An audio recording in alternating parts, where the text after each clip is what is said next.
রবিবার মুর্শিদাবাদ শহর তৃণমূল কংগ্রেসের উদ্যোগে লালবাগে আরজিকর কাণ্ডে অভিযুক্ত ব্যক্তিদের গ্রেপ্তার ও ফাঁসির দাবিতে প্রতিবাদ সভা ও প্রতিবাদ মিছিল অনুষ্ঠিত হলো।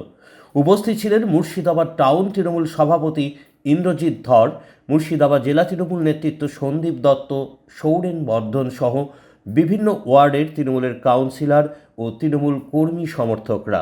কে কি বলেছেন দেখুন। গত পরশুদিন আমাদের বাংলার নেত্রী মমতা বন্দ্যোপাধ্যায় রাজপথে নেমেছে এবং আমরা অত্যন্ত দুঃখের সঙ্গে বলতে চাই যে আরজিকর ঘটনা কোনো ছোট ঘটনা নয়, কোনো সামান্য ঘটনা নয়।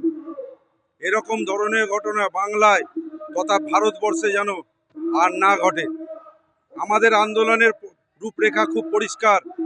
আমাদের মুখ্যমন্ত্রী যখন ঘটনা ঘটেছে তার পরে 24 ঘন্টার মধ্যে পুলিশ প্রশাসন কিন্তু আসামিকে ধরেছে এবং তার পরবর্তী আমাদের মুখ্যমন্ত্রী পরিষ্কার ভাষায় বলেছে, যদি জনগণ চায় সিবিআই তদন্ত দাবি করলে সিবিআই হাতে এই কেস তুলে দেওয়া হবে। পরবর্তীকালে আমরা দেখলাম যে মহামান্য আদালত সিবিআইয়ের হাতে এই কেস তুলে দিয়েছে, কিন্তু গত 7 দিন ধরে সিবিআইয়ের যে টাল বাহানা, দৃষ্টান্তমূলক আজকে পর্যন্ত কোনো ব্যবস্থা কিন্তু আমরা দেখতে পাচ্ছি না। আমরা অনুমান করছি যে এই সিবিআই এই দৃষ্টান্তমূলক যে সাজা বা দোষীকে খুঁজে বের করা এবং আমাদের প্রথম থেকে আজ অবধি যে অবস্থান বিক্ষোভ চলছে, গতকালকে আমরা মিছিল করেছি, আমাদের একটাই দাবি, দোষীকে খুঁজে বার করতে হবে এবং সাজা ঘোষণা হচ্ছে ভারতবর্ষের সর্বশেষ সাজা, ফাঁসির সাজা। আর এই সাজার মাধ্যমে বাংলার প্রতি কটা মায়েদের বোনেদের সুরক্ষা প্রতিষ্ঠিত করতে হবে। কারণ আমার ঘরেও 2টো মেয়ে আছে, তাদের সুরক্ষা দেওয়ার যেমন দায়িত্ব আমার বাবা হিসেবে, তাদের সুরক্ষা দায়িত্ব বাংলার মানুষ হিসেবে বাংলার প্রশাসনের এবং ভারতবর্ষের প্রধানমন্ত্রীর। যেখানে স্বাস্থ্য দপ্তরে এই আরজিকরের মধ্যে এখন আমরা শুনতে পাচ্ছি অনেক নেতা মন্ত্রী এবং অনেক বিশিষ্টজনেরা ফেসবুকে বড় বড় বক্তব্য রাখছে, কিন্তু আমি ধিক্কার জানাই। সাজা হোক, সুষ্ঠুভাবে দোষীকে বার করা হোক, কিন্তু বিভ্রান্ত করা হচ্ছে প্রতিনিয়ত কিছু মিডিয়া চ্যানেলের, তাদেরকেও আমি ধিক্কার জানাই। কারণ আসল তথ্য তুলে দিন। যদি কাউর কাছে, কোনো দলের কাছে, চাই সিপিএম হোক, কংগ্রেস হোক, বিজেপি হোক, কোনো আমলার কাছে বা কোনো সাধারণ মানুষের কাছে তথ্য থাকে, সেই তথ্য দিন সিবিআইকে, সেই তথ্য দিন প্রশাসনকে, যাতে খুব দ্রুত দোষীকে খুঁজে পাওয়া যায়। কিন্তু আমরা ব্যথিত, আমরা মর্মাহত যে দেখছি কোনো রাজনৈতিক একটা চক্রান্ত চলছে, যেই দোষী যাতে না খুঁজে পাওয়া যায়। আন্দোলনের নাম করে একটি হসপিটালে বহিরাগতদেরকে ঢুকিয়ে তথ্য লোপাট এর চেষ্টা করা হলো। আর বিরোধীরা বড় বড় কথা বলছে।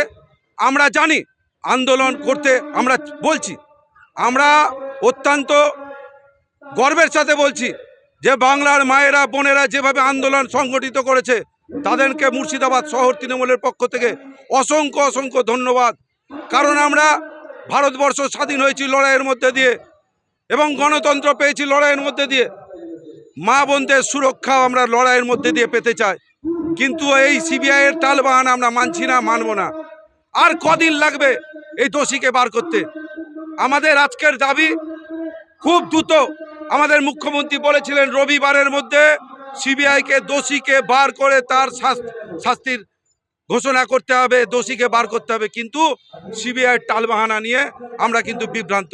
আমি করজোড়ে অনুরোধ করব সর্বস্তরের মানুষকে এবং সর্বদলের মানুষকে, আসুন আমরা একত্রিত হয়ে আমরা আন্দোলন সংগঠিত করি এবং যে মা যে বাবা তার কন্যাকে হারিয়েছে, আমি যেন আমার মেয়েকে, আমার কন্যাকে যেন এরকমভাবে না হারাতে হয়, এর জন্যই আমাদের আন্দোলন। আবারও বলছি, আমাদের শেষ দাবি, আন্দোলনের মূল একটাই বক্তব্য, ফাঁসি, ফাঁসি, ফাঁসি। এই প্রতিবাদ কর্মসূচি থেকে আমাদের মেন বার্তা হলো এটাই যে আরজিকর কাণ্ডে যে ন্যক্কারজনক ঘটনা হয়েছে, যতজন দোষী ব্যক্তি আছে প্রত্যক্ষভাবে তাদের ফাঁসির দাবি করছি আমরা। এবং তাদেরকে যারা মদত দিয়েছে, যে সমস্ত আমলারা আছে, আমরা তাদেরও শাস্তির দাবি করছি। ভারতীয় সংবিধান অনুসারে দোষীদের সর্বোচ্চ শাস্তি দিতে হবে এবং তাদের যারা মদত দিচ্ছে আমলারা, তাদেরকেও চরম শাস্তি দিতে হবে, যাতে বাংলার বুকে মা বোনেদের গায়ে ইজ্জতে হাত দেওয়ার সময় তারা যেন আরও 5 বার ভাবে। তাই এটাকেই নিদর্শন করে রাখতে চাই। বাংলার বুকে নয়, এই আন্দোলন হচ্ছে ভারতবর্ষের বুকে। আন্দোলন ছড়িয়ে গেছে পৃথিবীর বিভিন্ন কর্নারে। তাই আজকে আর ঘরে বসে থাকার দিন নেই। মমতা ব্যানার্জির নির্দেশে আমরা রাস্তায় নেমেছি ফাঁসির দাবিতে। যতদিন না এই ফাঁসি শাস্তি সিবিআই তাদের দেবে, ততদিন আমাদের আন্দোলন চলবে। সিবিআই যদি এই মামলা নিয়ে টালবাহানা করে, এই মামলা যদি নিষ্পত্তিতে বিলম্ব করে, তাহলে আমরা সিবিআইয়ের বিরুদ্ধেও রাস্তায় নামতে বাধ্য হব। লালবাগ থেকে বীরবার্তা। আপনার স্মার্টনেসের প্রতীক আপনার স্মার্টফোন। নামি দামি ব্র্যান্ডের অত্যাধুনিক মোবাইল, অ্যাক্সেসরিজ, ইলেকট্রনিক গ্যাজেটের বিশ্বস্ত প্রতিষ্ঠান লালবাগ বাসস্ট্যান্ড সংলগ্ন fast forward. Fast forward links you to the next. এখানে পাবেন সহজ কিস্তিতে আপনার পছন্দের যে কোনো ব্র্যান্ডের মোবাইল ফোন। ফাস্ট ফরওয়ার্ড মুর্শিদাবাদের স্মার্টফোনের কালেকশনে নিজেই একটা ব্র্যান্ড। যোগাযোগ 6295159979।